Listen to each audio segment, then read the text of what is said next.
right, he's down a game on mono green aggro. In play, he has a face down morph. Facing off against Chris Morris Lent. With Corsair Crewfix in play, Den Protector in the graveyard, Death Mist Raptor as the top card. So Steven's going to unmorph Den Protector, get back his 3-2. That's going to be Avatar of the Resolute. That's a 4-card, a 4 of in his deck, and which actually gets bigger thanks to the 1/1 counter on Den Protector. So a pretty sweet turn here for Steven. We'll send Chris down to 14.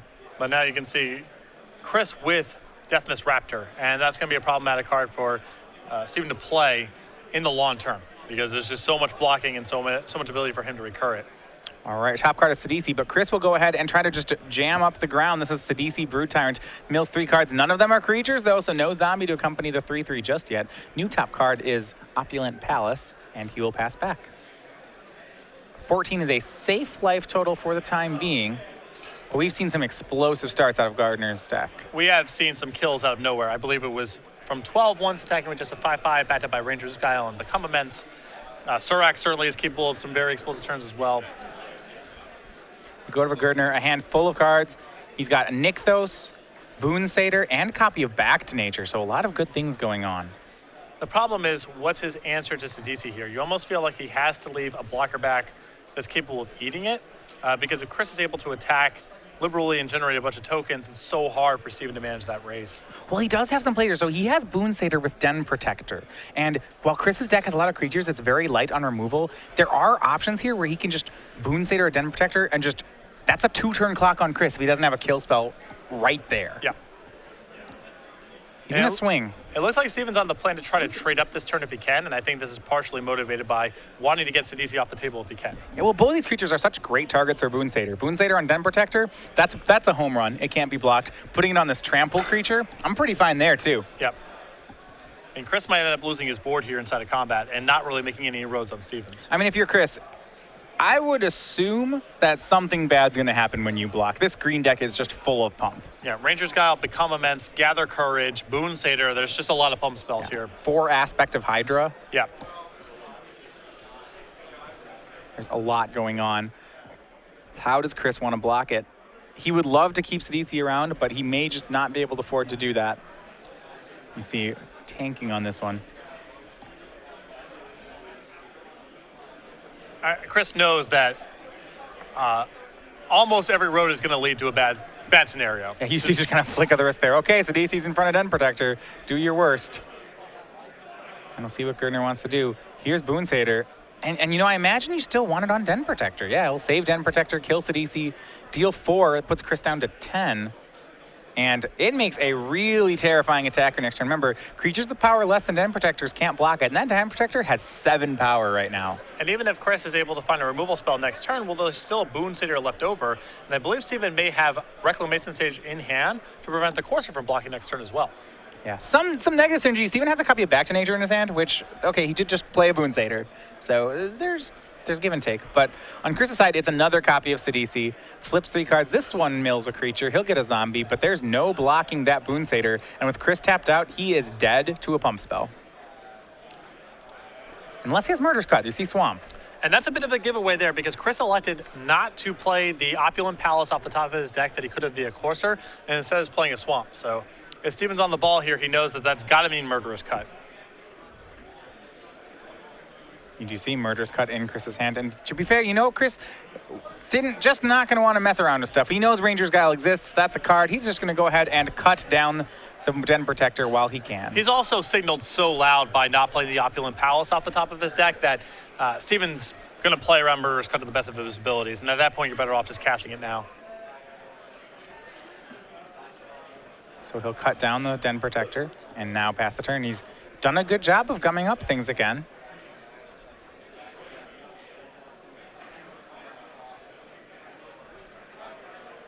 Going over to Girdner. How's he going to get damage through? He still has a Trampler, but the ground is getting more and more full of creatures with every turn. Reclamation Stage is not a bad card for him to have right now. Allows him to get the Corsair off the table. Here comes Avatar of the Resolute, the 4/3 Trample Reach. There's a lot of bad blocks that could happen. You see his hand. It is Back to Nature, Nykthos, Forest. Excuse me, no Reclamation Stage, in which case this is way more awkward. He's flooding a bit here. You see he has land number 8. And Chris all has up in his hand. Chris's deck has such an advantage in terms of power over Steven that he can afford to just block a bunch, even with quality threats like Sidisi, because over the long term, he's just going to be drawing better cards, and the ground's going to get more and more locked up. Avatar of the Resolute swings in. Yeah, Chris can afford to trade these cards away. Steven has some really powerful plays when he links together, things like Den Protector and Boon Satyr, but it does seem once if you take apart enough of these pieces with removal, the power level does suffer. Yeah. In third place with 17 points, Tristan Taylor. Let's see what Chris wants to block with. He needs to respect Become Immense here, and cards like Aspect of Hydra. He has to block with something, because if he says no blocks and Steven has Become Immense, that's the end of the game. So it's just an issue of, does he overblock to protect himself against a pump spell here? Does he block with just a DC? But he's got to block with something, because otherwise he risks just dying to Become Immense. Looks like he's going to go with Sidisi plus Zombie. In sixth place, also with 16 points, Peter Connell. In seventh place with 16 points, Edward Adam Brown. And looks like he's just going to be the whole team. With 16 points, Give Steven his choice of target to kill. As far as Chris is concerned, at the end of the day, it doesn't really matter which one it trades with. His cards are so much better. Exactly. The more that he can just trade one for one in this spot, the more he can leverage his card advantage, and Steven really can't burn him out in this sort of game, so Avatar Chris just protecting his life total. takes care of Sidisi, and as the board gets traded away, it seems like the number of outs Steven can have gets smaller. Now he no longer has a Trampler, so even a pump spell doesn't threaten lethal. Not that it seemed unlikely that it would get through anyway, but even less so now. Tempo, we'll go ahead and put Satyr on the bottom of the deck. And to me, if there's a hole in the armor of this mono green deck, to me it appears to be the combination of Den Protector, Death Mistractor, and removal spells. It's hard for him to attack through that base of creatures to begin with, and when they're looping removal spells, it's just a little bit too much to overcome. Yeah, the black-green mid-range decks in general do have some advantage here. The Courser plus kill spell style decks. We did see him take a loss to Abzan mid-range as well. That idea that, you kill the big creatures and outclass the little ones. Chris is following that plan again here. Yeah. Cast a face down, Death Mist Raptor, and it may be lights out. As you see, the next draw in Chris's deck is that Whip of Erebos. With that much life gain, it's going to be very difficult for Steven to come back, especially on a hand of all lands. Well, I think that Steven is going to offer up the attack here because he has Bat to Nature in hand. He can hope that Chris plays the Whip next turn, and he can get the Whip and the Courser Crewfix for his trouble. He's going to play Swordwise Centaur. That was his draw for turn. Plays a land, down to 2 cards in hand. They are Nykthos and Back to Nature. So we go back to Chris. But even then, that face down Death Mist Raptor is difficult by itself for Steven to deal with. Yeah.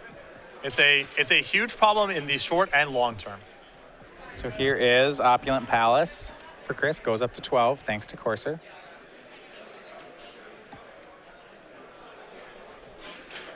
And he's just going to pass the turn. Not even playing Whip of Erebos. He wants that to be on 8 mana, it looks like. Well, I also think that Chris might have sniffed out Bat to Nature being in hand because it's really the only card that can rationalize the attack Steven made last turn. Yeah. Here's Elvish Mystic to join Girdner's board. And it's not like Chris has nothing to do with mana. And step, you can go ahead and flip up Death Mist Raptor, make it a little bit bigger. Yep. And he's not in any rush here. Again, he's got a huge advantage in terms of inevitability, so Chris can just take his sweet time here. And here's a free land on top of the deck. He'll take that, go to 13. At this point, he could go for Whip. He has enough mana that it's not unreasonable. He can still get a Sidisi back for his trouble. So even if Steven has his copy of Bat to Nature, it's not really that bad for Chris. Yeah, it looks like now he'll go ahead and take that opportunity. Here's Whip of Erebos. Whip will target the Sidisi. Sidisi into play. Mills Bioblight. Murderous Cut and a land. No zombie there. Land on top of the deck. Already played a land this turn. And Sidisi will go ahead and attack along with Death Mist Raptor. That's going to be another mill. See if he gets a zombie this time. Land, land, and land. No creatures. And Thoughtseiz's on top. So some poor sequencing, but doesn't really need it right now. Yeah, it's not Chris didn't shoot the moon there. He could have definitely flipped over some zombies there and ended this game, but still, this is a totally fine turn. So back to nature will take care of Corsair, Krufix, and the Whip of Erebos. So no life gain for Chris here.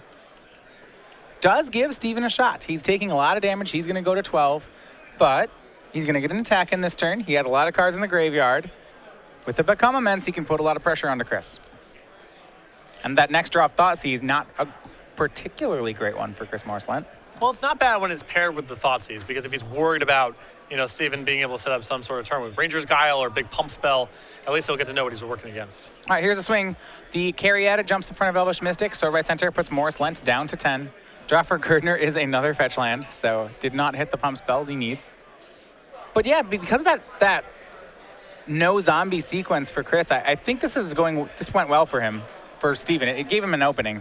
Yeah, he's still playing. I think that if Chris had hit 1 or 2 zombies there, it would have been too much to overcome, but there's still some game left to be played. The problem is that if Chris feels like the damage race is not tenable, he just slows down and says, all right, I'll hang back on D. Thoughtseize shows Nykthos. Chris goes to 8 for it. He has a Hero's Downfall in hand, a Deathmist Raptor in play. And now that he knows there's no Ranger's Guile, he's just going to clear the whole board. Hero's Downfall takes care of Sword by Centaur. Deathmist swings for 4, both players at 8. I think there's 2 different routes Chris can take there. He can either say, I'm not attacking and not casting Hero's Downfall, or he can do it the other way. I am attacking and casting Hero's Downfall. And it appears that he wants to try to close this game as soon as possible, which I'm fine with. It's not like he has a hammer lock on this by any stretch, He wants to cut this down into 2 turns because Steven could just chain together a couple big creatures.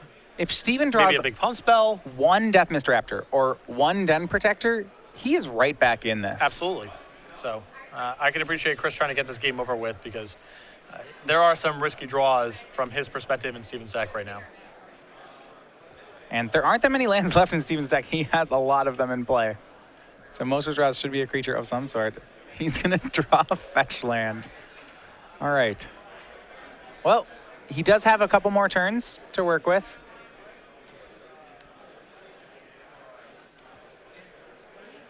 Yeah, just Corsair of Krufix the draw for Chris. Steven had a turn there where he needed to hit something. He still hasn't. Corsair will start the grind again for Chris to get ahead. Shows Temple of Mystery. He'll go to 9 and scry. No Opulent Palace. We'll see what his next draw is. And Sidisi Undead Vizier. Pretty good Corsair. Excellent. Pretty good Corsair there. For Steven, he's going to go to 3. He did draw a threat this time. It's Surak the Hunt Caller, but that Sidisi on top is real good.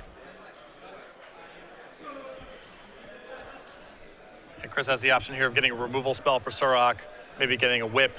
I sort of like just getting a removal spell here. Not sure of everything that's in his deck, but it certainly is going to get something good. I'm sure there's a Murderous Cutter Hero's Downfall hanging around here somewhere. Well, first Deathmist Raptor is going to swing. Steven, he'll go ahead and trade Raptor away with Surak. Well, now it might be Den Protector. Yeah, just start it all over. Yep. He has enough mana to play Sidisi, exploit using the Caryatid, gain Den Protector, setting it face down with the ability to flip it up. Yeah, he has 10, including the Caryatid, he has 10 mana. And that may just be it.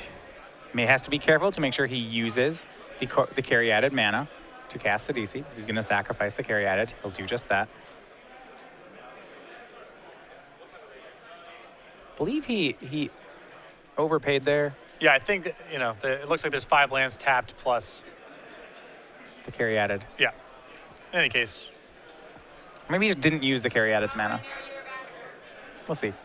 That would be odd, but in any case, I think Chris is still in just fine shape here. And it looks like there we go. They acknowledge that he overpaid and letting him untap the land.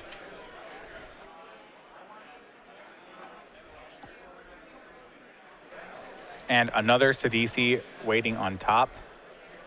Huge there. Yeah, it looks like Chris just got a kill spell. That's going to be good enough. Girdner down to 3.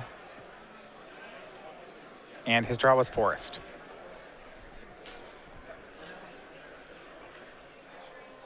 Hand of Forest, fetch land, Nykthos. More lands than he can reasonably use. Sidisi will be drawn for Chris. Swings with Sidisi. See if Corsair not even going to join. He's just playing this very carefully. And then he'll play Hornet Queen. Looks like that was the card he searched for. Sure. Looks great. making 4 insects. A lot of totally fine cards for Chris to tutor for in that spot.